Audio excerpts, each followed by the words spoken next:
山手线围绕着东京的心脏，每天载了超过400万个人，其实是400万个陌生人，在35公里的这一圈彼此擦身而过。除了新宿、涩谷、东京车站，这一圈有30个车站，每一站都很值得认识。想要更了解这个城市，却没有把这些点串起来。搭一圈只需要1小时，但是当你放慢了脚步，东京会变什么样子？一个人流浪能找得到什么样的陪伴？为了真正认识这一圈，今天就带大家一起用走的。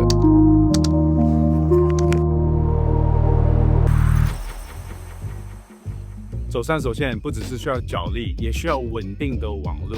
出国旅游想使用网路，就交给我们今天的 sponsor Sally。Sally 是一种e-SIM 行动服务，出国不需要再换 SIM 卡，也不用到机场租借外拍机，只要下载 Sally APP， 选择你要的国家以及方案，到达目的地时，只要开启它，就可以使用网路喽。对，而且超过200个地区都可以使用它。我们以前出国旅游的时候，我们都会用电信公司的国际漫游，但下载了 Sally， 发现更省钱，而且我们的用量越高，会省的越多。我们现在每一年回到台湾2-3次，我们仍然使用 Sally， 因为呢，每次只要点一点，很快的网路就可以通畅。现在再告诉大家一个更后康的，只要下载 APP， 输入优惠密码 TK Story 就可以享有85折。请前往 Sally.com/TK Story。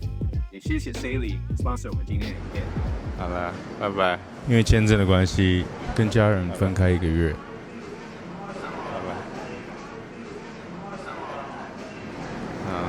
好了，拜拜。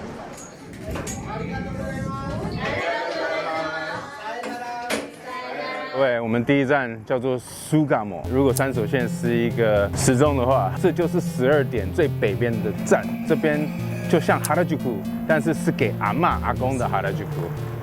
我们去找一些时尚阿嬷吧。没错，有蛮多的阿嬷，但是你知道吗？我在找阿嬷，所以还有阿公。那确实有很多老人啊，这是店员，不同时代的人来这边 shopping， 然后 that's the style man。人会老，但美观却会停在青春的某一站。像我在车子上放90年代啊、80年代的音乐啊，停在一个时代。这里好像更像12点。这车站啊，老实说非常想跳过。如果你要找最安静的车站，可以来到这边。有啦，这边有一个蛮大的一个花园，但是我们没有去。开始下雨了。这车站就是 Komakume。日文这个语言你知道吗？很多小小的音节，通常中文会比较短啊，英文会比较长，日文还比英文还更长，所以讲日文要非常的快，不然没有耐心。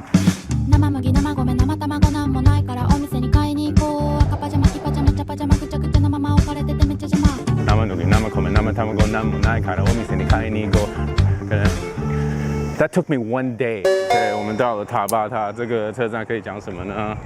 就是有一个运动叫做塔巴塔，就是很激烈的运动，20秒然后休息10秒。可是跟这个车站完全没有关系。这据说是山手线房租最友善的车站，6万到8万就可以租到一个1人房。这个地方还是就是很干净啊，很单纯，可能有一点无聊，可是。你看这边的生活技能很好啊，可是下一个车站是，我现在有个问题哈，就是我手机没电了，所以我不太清楚我现在走的方向对不对，会焦虑你知道吗？没有 Google Translate， 没有 Google Map。上の方は歩きはどこですか？歩きたいです。方法はthis wayですか？那我们来到了西尼波里。携帯電話no battery。電源貸してもいいですか？ありがとうございます。这边真的是 zero tourism， 没有什么观光客，就是一个很平凡的社区啊。下一个车站终于有去过，就是尼波里车站。相信很多人跟我一样，就是有经过这个车站，但是没有来逛过，因为要经过这里才能到成田机场。天快暗了，那这边也有一个很有名的坟墓。Right， 那我们先去看那个，不然等一下天黑了就有点太恐怖了，也拍不出来。已经有其他的观光客也来看这个坟墓了，有那么有名哦。来到坟墓，我会想到谁，你知道吗？想到红姐。就是一个40几岁的男生扮成女生去勾引其他的异性男生，然后来到他的家之后才发现，其实红姐是男生呢。可是红姐说服力很强，你来都来了，很多男生就继续因为这句话来都来了。红姐用这句话来操控别人，其实这句话也可以用来提醒自己，无时无刻都可以选择不白来。那坟墓就是提醒我们，就是时间有限，那今天没了就没了。Maybe the conditions suck。如果你一直抱怨，你今天也是过了嘛，所以 why not？ 来都来了。来到东京最多猫咪的一条街。今天是礼拜五，所以。すみません。ビール。はい、お願いします。猫はどこですか？猫啊，他是说猫咪在小巷子里面比较多。猫。哦，这个洞刚好可以放啤酒。这里很友善哦，他是这边说你可以带自己的食物来。没有啊，只有假的猫咪啊。但是，我去找野猫咪，你不算。OK， 你算。后面还有一只啊。下一站其实蛮有趣的，而且非常适合现在的光线，晚上。欢迎来到英谷，这里可以找到的幸福感是用小时计算的。红姐在这里面吧？这是什么东西啊 ？Member Rental Cosplay， 可以租 cosplay。但这里也有一个回到家的感觉，毕竟我林森北路长大的。先吃个晚餐吧。这家非常的推荐，因为就是可以自己选，一串100块，100块日币。这边除了爱情旅馆以外，还有一些其他的服务。可能比较隐秘一点，不像新宿那么明显。我们终于到了山手线第一个超级大的车站，你看有2个地图，有日文的又有英文的，它蛮有反差的，就是又有很高雅的那些博物馆啊、动物园，很大、很高级、高雅的应该都关了，所以我们去看热闹的。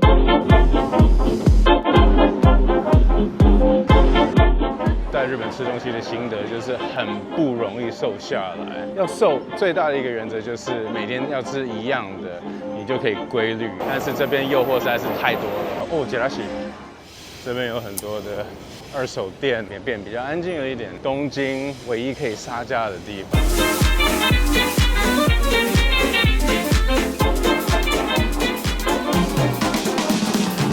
谢谢你哦，给我一个很棒的、很大的光。我们到了一个不缺乏电的地方啊，秋叶原阿基哈巴拉。重点是我们到了山手线时钟的3点钟了，挑战已经完成1/4了，耶！好累哦，要去喝个饮料。在街上找个日文老师。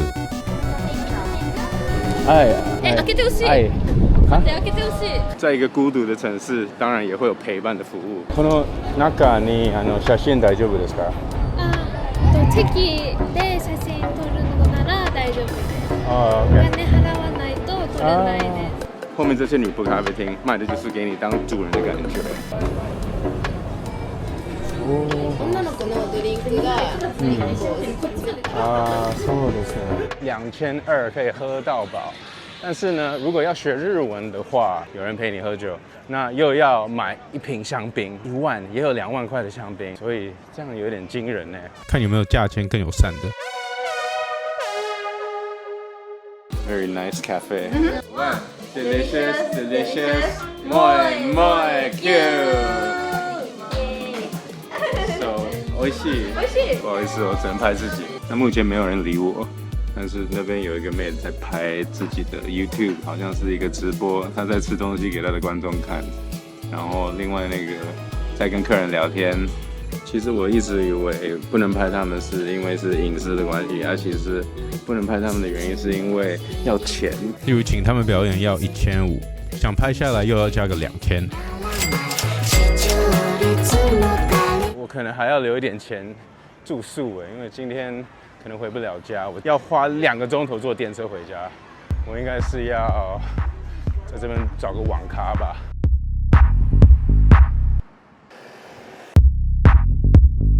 大丈夫です。3000円だけでいい？お願いします。大丈夫です。ありがとうございます。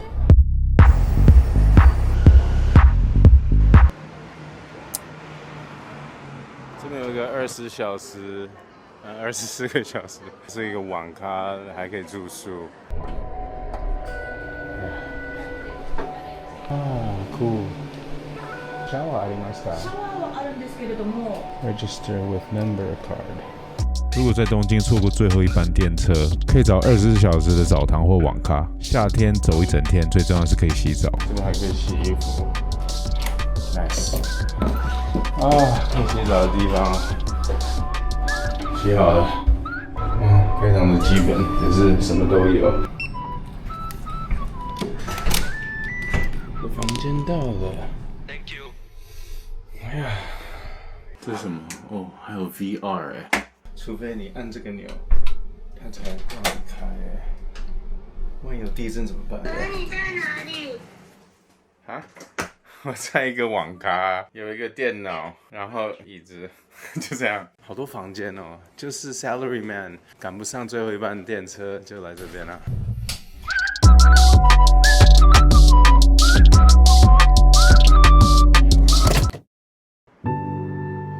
这是我第一次在东京都里那么早起，空荡、安静，甚至都听到自己的脚步声。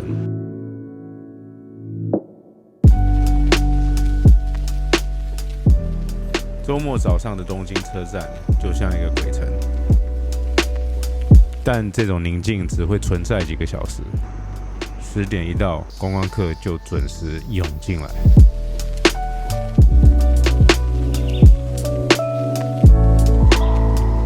这趟旅程已经24小时了。突然想到，在三手线工作的人一定把时间当信仰。这里是东京车站最主要的车站，刚好发现这条线根本就是一个超大的时钟，甚至可以把脚对准时钟的刻度。6点走到6点的品川，9点走到9点的新宿。今天就把自己交给这座都市的时钟。如果来不及，就只能承认败给了时间。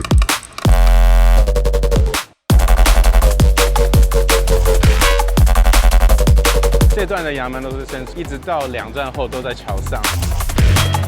我们听到三手线就在我的上面，那我也是在桥下吃个中饭吧。这间我一定会再来，也推荐给整天走路的人。又有拉面又有sushi，1500日币起跳。下一段路是桥下，中暑几率比较高。我们现在就是要来前往三手线最无聊的2个车站。根据 ChatGPT 的解释，从这里一直到6点钟位置的品川，在三手线上是比较没有亮点。你说这里很无聊，但是这里还好啊。哈哈，我懂你的感觉。可能我之前的描述有点偏向于它的商务气息，每个人的体验都不一样，这样才有趣。好奇问哈，是不是接近海的地方天空会比较蓝啊？空气比较清新，湿度较高，有时候确实会让天空看起来更湛蓝。终于一半了。三手线至少一半的三手线，让我体会的是，时间不是金钱，金钱可以赚得回来，但今天赚不回来。这一圈也代表了人生。品川车站它是一个非常大的转运站，新宿很密，很多东西走路就可以逛。这里好像比较需要车子，但是我还是要用走的。前半段是在用生命来赶路，脚步很快，生活很空。下半段不想再独行，时间不等人，没关系，我可以等。后半段加个新频道，台客不在家，欢迎你跟我们一起走下去。